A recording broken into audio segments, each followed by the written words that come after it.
Hello everyone, I hope you're having a fantastic day and a wonderful week. Welcome to another episode of We Aren't Dead Yet. I'm Emily Armstrong, creator of the TTRPG system Quests and Quarrels, as well as the settings Beckettville, Culinary Punk, and Elder Space. I'm here with Dazzlecat. Hello, I am Dazzlecat. I am the creator of the TTRPG Meaty Bones, as well as the worlds of Pangorio and Hypnosium. I am here with Safa. Hi there, my name is Safa Burnell. I'm a best-selling cyberpunk and mythpunk author and an editor for a small press. I've been in the fiction sphere for more than 15 years, and I'm going to remind everybody today, don't worry, there's always something we can do, because we aren't dead yet.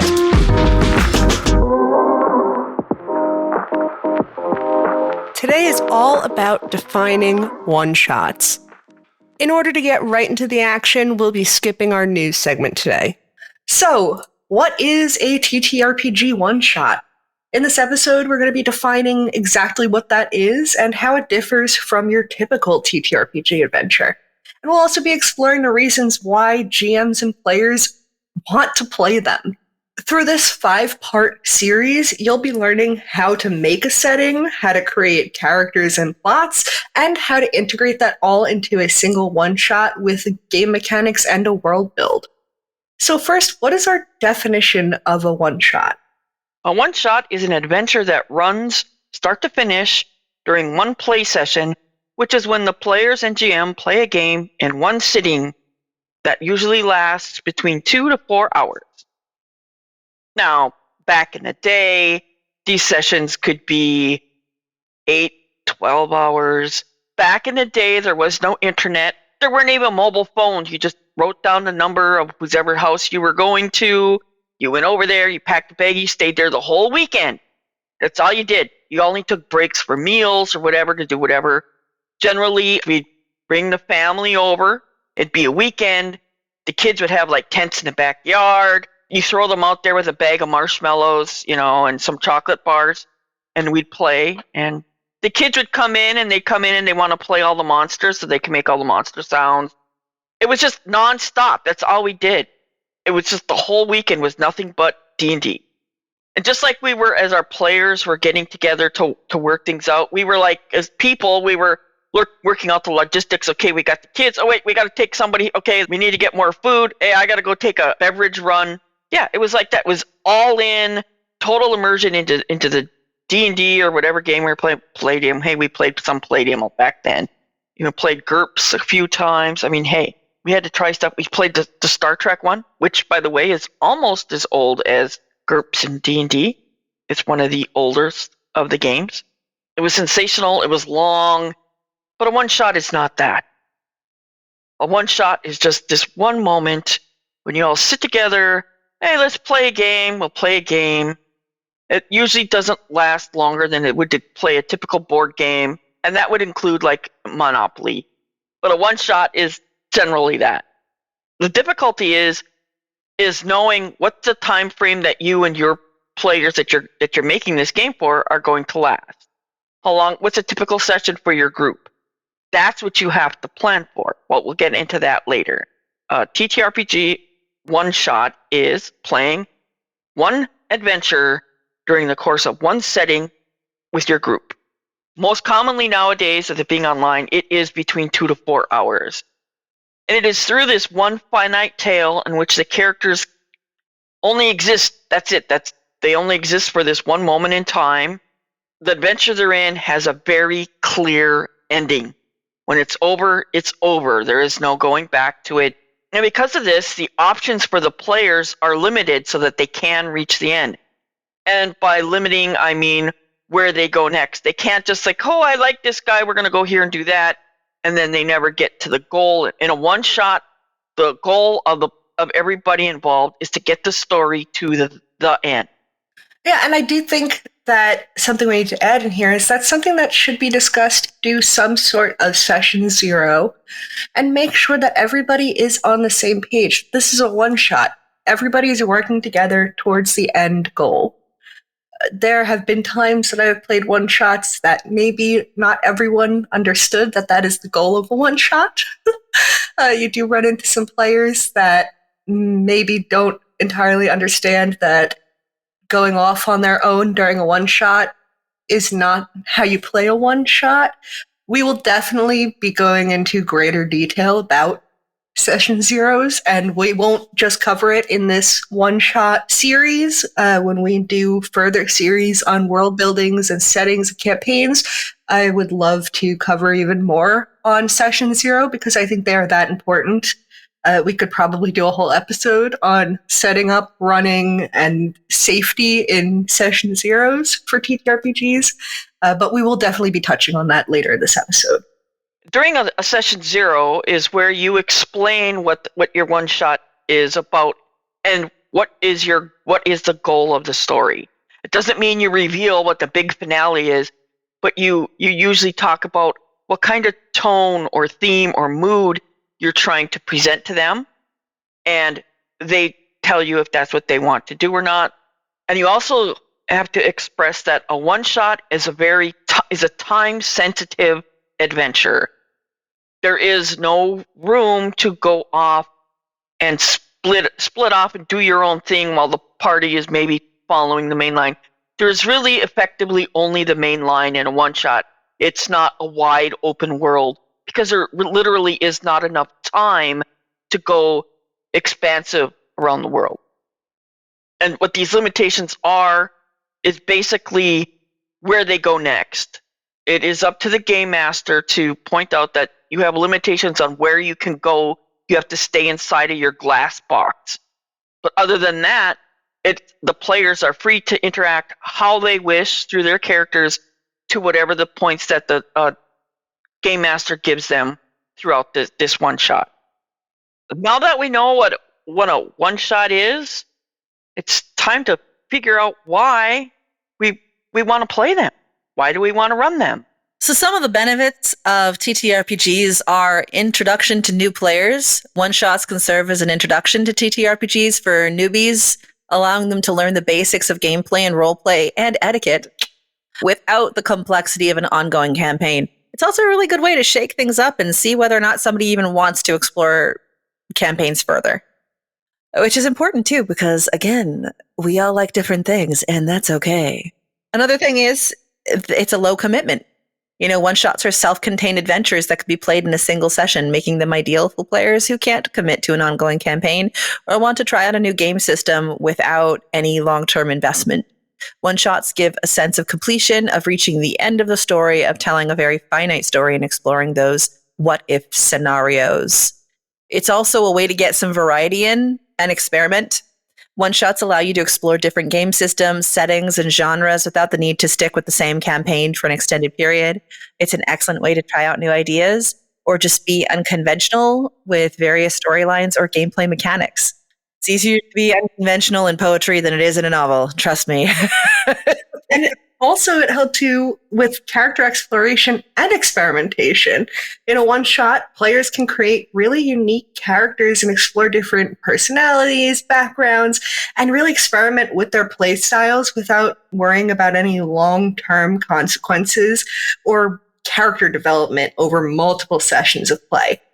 There's also more focused storytelling. With such a limited time frame, one-shots often have a much tighter, more focused narrative that can be resolved in a single session, providing a satisfying and complete storytelling experience. And one of my favorite things about one-shots is the fun group bonding that can occur. They're an excellent way for a group of friends or players to come together for a quick, single, shared experience, fostering camaraderie and social interaction. And also, it just helps for GMs to have a couple one-shots in their back pocket for some preparation flexibility.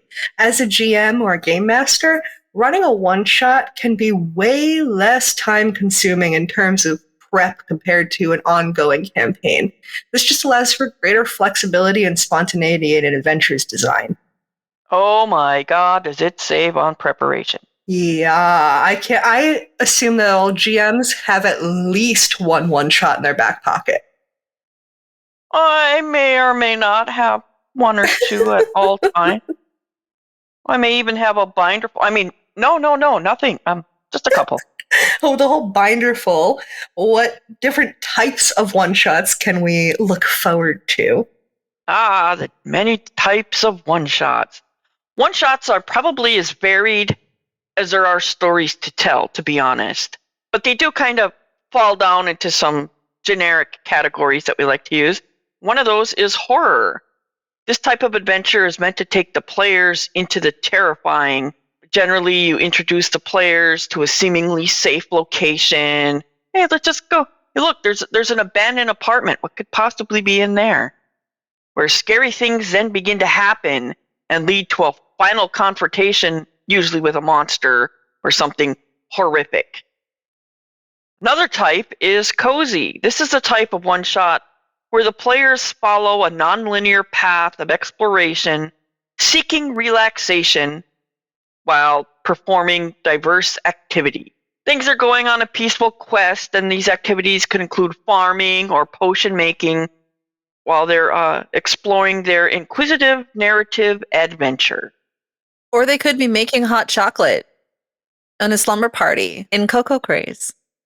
Available now on itch and radiomedia.ca as a picture book. Yay! Another type is comedy, although I don't find this to be like an actual type in of itself. It is a very important element, though. It can change everything about the type you do. Like you'd have a heavy combat oriented, you could still just throw comedy in there. But one of the most things you need to remember is when there is comedy, it's kind of like horror. If you always throw horror at them, the players are going to get numbed, and so by the time you get to your finale, they're not going to be able to feel it as their characters because you didn't give them those safe, happier breaks in order to let them catch their breath, and then boom, then you can hit them. And it's the same thing with comedy. Moderation is key. I wrote the one-shot called Sweet Dreams, and this one-shot has the players fighting breakfast food, and the finale boss that is a demon wielding a Sith with a blade of sizzling bacon. And yes, I've had 3 groups play this now, and they all were absolutely enamored with it. They enjoyed it. They had tons of fun, and it still managed to fit into a hardcore world. Okay, going on to the next one is a combat heavy. Well, this is the classic hack and slash. You go in there, beat the great big bad. You go face in this great battle. You're killing all your way there. You get there and you have the big final fight, and it's a do or die fight. And this is where you can make that great heroic sacrifice to save your fellow players or save the world, and everybody sacrifices themselves in the moment to get in that final kill, and boom, kaboom, the end of the story. That is, by the way, a trope in one-shots where everybody dies, but whether they die victorious or in failure, all depends. You have to play the thing to find out. I also wrote a one-shot called Rumble in the Jungle, and this is where the players battle dinosaurs, apes, and monkeys on an escort mission, with the finale being a running battle to reach the gates of the city before the T-Rex eats all their stuff. Yet another type is the mystery. Now, this is one that can be a type in and of itself, but it also can be a component of any of the other types. Mystery is all about solving something, usually a crime. Solving anything that is an enigma, a puzzle. There can be combat. Combats tend to be, well, we got to capture the bad guy and bring him to justice, not all out kill, but there can be that. But it primarily involves a mystery. Actually has to have like investigations, interrogations. You have to have those as an essential part of your mystery. Another type is the heist. Now, in any adventure, the heist is the most controlled of all types, and especially in a one-shot, which is already a tightly controlled environment type of storytelling, it's even more so. This is where railroading, where you put the players on a track and the track just carries them through the story. That's basically what railroading is. But this time, the game master really has to make sure that their choices of where to go are limited, and there are clear steps that have to be done to make a heist a heist. There are plenty of options left within each step of the heist that the players have, their free agency over, but the steps along the way are pretty much very rigid. And in this one, you have to be very time sensitive because you have to get through all the steps no matter what your time limit is on what you play. So you have to be very strict on the time in order to get all the way through it, in order to get it within your time limit. There are some exceptions to this, but we'll get to that in a minute. But the first step is you have to present the prize to be had. What are they going for? Next step is they have to case the joint where the prize is and come up with a plan of how they're going to get it. The third step you have to give them is the distraction that will trigger their actions to actually doing the finale, which is going for the prize. And of course, then the finale is going for the prize. Not all of them are like very hard to keep onto a time track. One of those is a fun one called Top Shelf. It actually can be an independent game in and of itself. But here you're given Top Shelf, you got to steal a drink, booze, maybe some magical teas or whatever. Yeah, so in Top Shelf, basically you can steal booze, confections, or different things from the top shelf of Finnegan's Bar. I put in not just booze, just in case there are people playing who are like, yeah, but I don't drink. Well, have an eclair. Here you go. There's a pastry. Enjoy. But yeah, you basically are attempting to steal several of the top shelf tipples within 6 rounds, basically within an hour to an hour and a half. I purposefully made it short and very varied. It can be completely serendipitous with the tables that were added so that it could be replayed. And so you could play it again and again and get various results because of that. And I also put 3 modes in it so that one was completely non-combat. One was kind of like, okay, yeah, here we go. There's some combat. And the other one was Kalashnikov, which was like, yeah, you chose blood. You chose violence. This is going to end in a fight. It's a heist with various bored people in a bar. And it checks off all 4 main parts. You have what's the prize? The drinks. There's ones that they can't get. Then they're sitting there and you plan what to do. You case out the joint, see what's going on. There's a distraction and boom, you go for it. The essentials of a heist are in there. It's fantastic. I highly recommend it. It was a lot of fun. And the final type I'd like to mention is the social type. This type has no combat, but there is plenty of conflict. There's usually romance, all forms of drama, and politics. Those are the biggest ones that are in the social type. This could even be an escape room adventure. You're trying to escape a room, and so you can have different things they have to find, put the puzzle together to open the secret door, open the lock, whatever it is. That is a social one because you're not actually fighting anything. You're trying to work together to escape this room. There's also things that are like the theft chase type. You snatch a thing and now you're trying to escape with your prize. And if you get caught, it won't be combat. If you get caught, that's the end. You can have that as a rule. If you get caught, it's game over. Maybe you're a mouse, you stole the cheese and you got to escape the cat. If the cat catches you, you're doomed. It's the game over. You don't have to have the combat in those. So before we wrap up today, I just wanted to have a short chat with Safa because I know that the two of us are relatively new to writing TTRPG material. So I just want to hear your thoughts and opinions on what it was like writing your first TTRPG one-shot. Yeah, I had no idea what I was doing. I had never done anything like this before. Since I'd only ever played really 1.5 one-shot experiences ever. Going through that one-shot was my sort of second Hail Mary last-ditch effort of trying to get into enjoying the genre. But I still didn't have a freaking clue. And when I went into Top Shelf, it was more just because, Emily and Daz were doing it. And I created something as simple as I could because I really didn't have a clue. And Daz told me that system agnostic meant I didn't have to make up a whole bunch of tables with numbers and dice rolling and all that kind of stuff because the GM would do that for me. And I was like, great. Okay, what else do I know? I need art. Okay, let me go art. I think system agnostic was a bit of an eye-opener for me when I first did my first one-shot, it was mostly because it was just one of the competitions that World Anvil was running. I had entered my first competition the month before. So that was my first competition at World Anvil. My second competition was Adventure April that year. And I was like, man, I didn't make it to the shortlist for my first challenge ever. So I have to do something really good for the second one. And it was Adventure April. I was like, well, shit, I don't know how to write adventures. How am I going to do something better? When I found out about system agnostic, I was like, oh, good. I'm not completely screwed. I don't have to write everything in one system.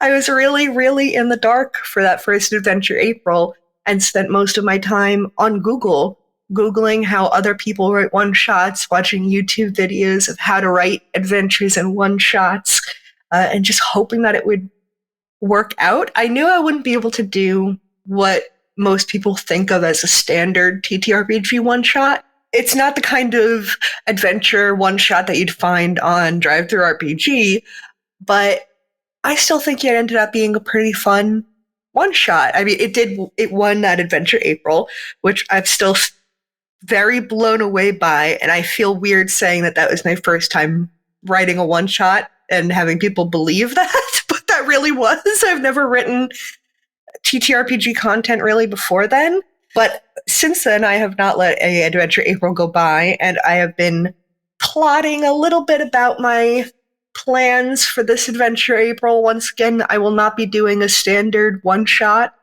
I think this will be a little more fun than stuff that I've done in the past. I think that's cool, though, that people are doing their first one-shots because of a competition. I mean, if that competition didn't exist, I would not be writing TTRPG content, I don't think. Wow, I didn't think about that. That really was. I was not ever planning to write TTR. So this is a little peek behind the curtain, but I was never planning to write TTRPG content. Becketville was going to be I guess, mixed media, sort of. I was going to make an alternate reality game, and there are still plans for that. There's been a couple things done behind the scenes, but I needed a huge lore fix, essentially, before I could continue working on it, and so it's a little behind, but it's still coming. But Beckenville was never supposed to have TTRPG content. It was just supposed to be an alternate reality game that I was working on. And then Adventure April came around, and now I can't stop writing TTRPG content. I think the big pull was that TTRPGs don't have to be like D&D. There are so many types of TTRPGs, different types of one-shots, but you're not stuck in a box. And in fact, a lot of people are constantly trying to break that box and find ways out of the boxes that we're always putting ourselves in the TTRPG sphere. So I think we're going to see a lot of new kinds of TTRPGs and one-shots in the future. We already are seeing all sorts of different types popping up and becoming popular. I'm just excited to see where things go. That is one thing that makes one-shot spectacular, is you don't even have to come up with like an entire campaign or an adventure that lasts for many sessions, many groupings coming together. You can even base an entire world on a series of one-shot. You don't have to have that bigger picture that you need for the typical adventures. A one-shot is a moment in time. It's one adventure, poof. You can have players can just bring a character, play the one-shot, it's over, it's done with, yay, hooray, I did this, and move on to another one completely with a whole nother group and do stuff like that. You can actually make that into something all your own. You could make an infinite number of one-shots, you could even call them side quests if you wanted, and that could be all there is, and you don't have to worry about the bigger picture at all.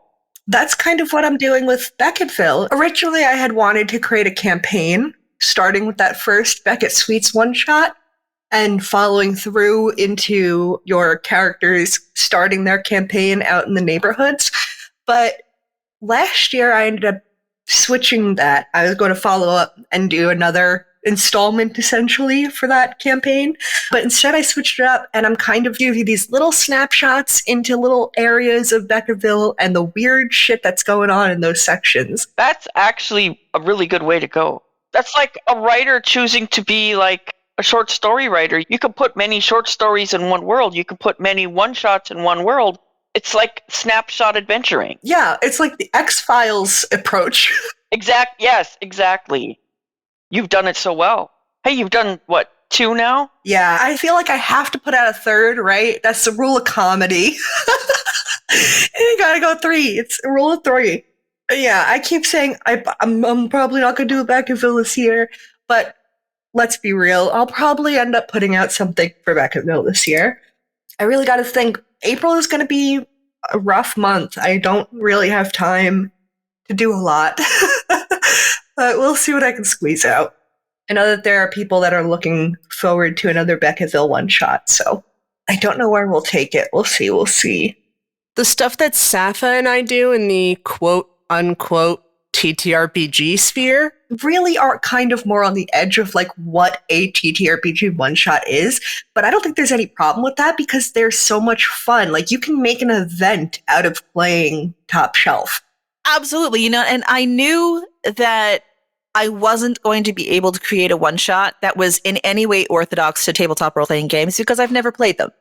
And I knew coming into it that I would have to kind of carve out something that was quite different because I don't have the basis to do it. And while I believe that we are never too old to learn, I also believe that if something's not your expertise, maybe you shouldn't be the one on the podium trying to teach people how to do it.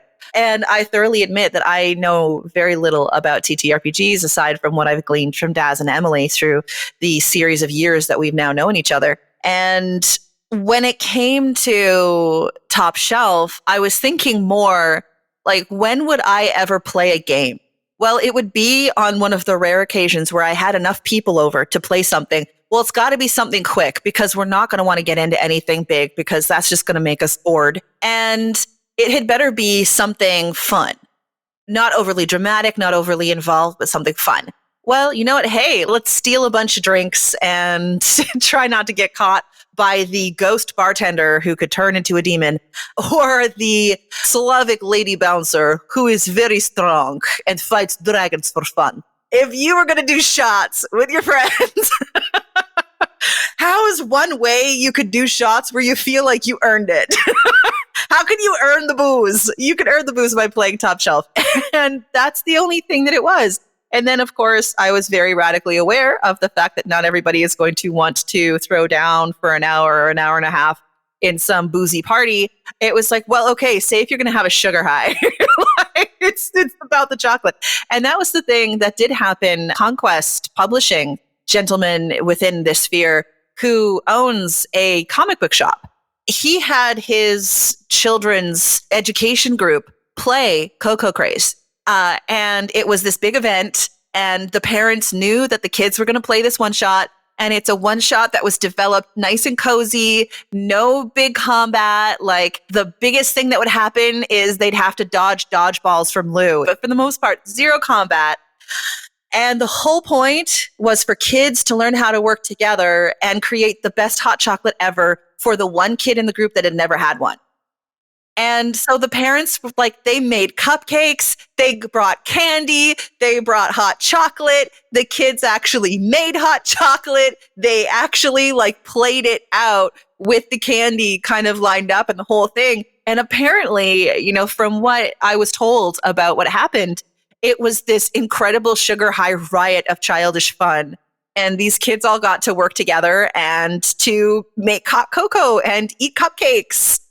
And it was like, okay, this has nothing to do with the TTRPGs that most people seriously play, or, you know, the stuff that you hear going on with Critical Role and all these other guys. This has nothing to do with that. There's no long-term storyline. There's no deep combat. There's no thinking, okay, well, you know, if I do this firebolt spell, can you do this so that will do that? And then, you know, if you throw that bucket over there and over there, like, it's just something kind of frivolous and hopefully funny. I do think that that's really important because for me, when I first started approaching TTRPG content, I had a very specific idea in mind about what TTRPG content was, and it had to be this one specific way.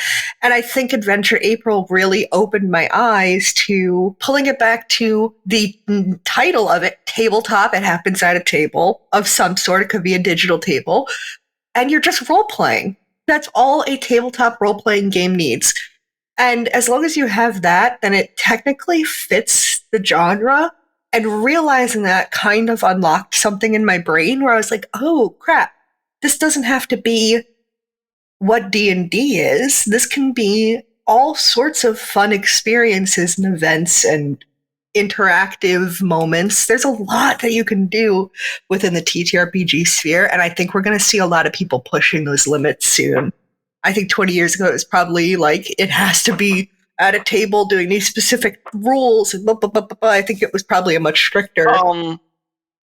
Oh, it 20 years ago, there are games that are TTRPGs that have nothing to do with fantasy at all, that are out there. They have been out there. They've been out there for many, many years, decades, and people still play them. It is usually that D&D is the gateway into that kind of sphere of gameplay, and after that, it's an open universe out there of all the many different things you can do.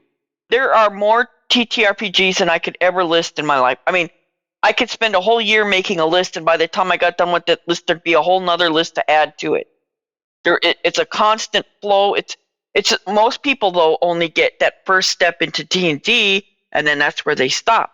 But D&D is usually the stepping stone to, wow, I can do this, and then you get a little bit of coming in of different new. It's a whole wide open universe out there. There is a TTRPG out there for everyone. Mm-hmm. I think having stuff like Top Shelf is so fun, so important. I'm really happy that we're seeing stuff like that, and that we can still consider that in the same sphere as D&D, you know? I would much prefer, like Safa said, like thinking of a game that I would want to sit down and play with my friends in a quick 10, 20 minutes, because, you know, we don't have the attention spans to do anything more than that, or learn a bunch of rules, or have to stick with a bunch of rules and combat rules, all sorts of stuff. Nobody wants to, unless you're sitting down for a campaign, you don't really want to dedicate that time. Half the time you could dedicate to learning rules for some of these games, and nobody wants to do that. I love the concept of these quick, fast, short, weird games, you know? While I enjoy writing TTRPG content, it's fun. I'm looking forward to doing more of it. Obviously, I'm making my whole TTRPG rule set for Q2 for Quests and Quarrels. But I think I just like writing games more in general. I did, I think, 2 this past year outside of Adventure April, like quick little Sugar Flurry Skirmish was not a good one. I have to edit that and fix it. But I just like writing games content, not even TTRPG, just games in general is fun. It reminds me a little bit of, you know, growing up in the spheres that I grew up in. One of the allowable activities for us in life was going to some form of youth group leader's house with a whole bunch of kids and playing board games. And there's always like Carcassonne and Settlers of Catan, and all of those things were really big. But for the most part, you'd always have people that have no idea how to play. There's always going to be that division of like, oh yeah, well, I've played Carcassonne so much, like I'm going to do this, that, and they have like all their little hidden things that they're going to do. It's like, yeah, but why would I play with you then? Because you're just going to wipe the floor with me and I'm still asking what the rules are. That's not fun. And so a game has to be easily explained for me. If it takes too much learning in order to figure out how the mechanic works, I'm not interested. There's only so much time, and how much time are you actually going to dedicate? The odds are a lot of casual gamers, they're not going to be sitting around going, okay, let's play this every week for the next 10 years. It's, hey, yeah, let's play. Well, this one looks pretty good. Oh, yeah, really? Well, what do you have to do? Oh, hey, I printed it off. Here you go. I guess you just start here. Oh, yeah, we could choose a character and then go steal shit. Oh, hey, cool. You know, like fictional shit. Do not become thieves. Stealing is wrong. We do not condone thievery. Just a little note there. Please don't steal things. It's bad. All right, well, we should probably start to wrap it up. I'm sure we've left our audience with quite a lot to think about when it comes to what a one-shot really is. And I hope to see some of you participating in World Anvil's Adventure April, which starts just a few days from now. And next episode, we will take you from finding ideas for your one-shot to making that idea into a plot.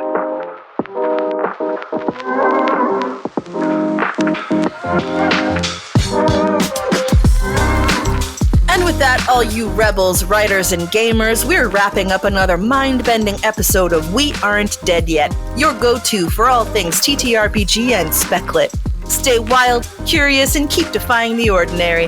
Until next time, hit up WADY at vredamedia.ca/WADY. That's VRAEYDAMEDIA.ca/WADY. Like and subscribe, share with your friends, check out our merch store. We'll see you next week for more news, views, and hullabaloos. So keep the fires burning, the dice rolling, and the pages turning. And remember, there's always something we can do, because we aren't dead yet.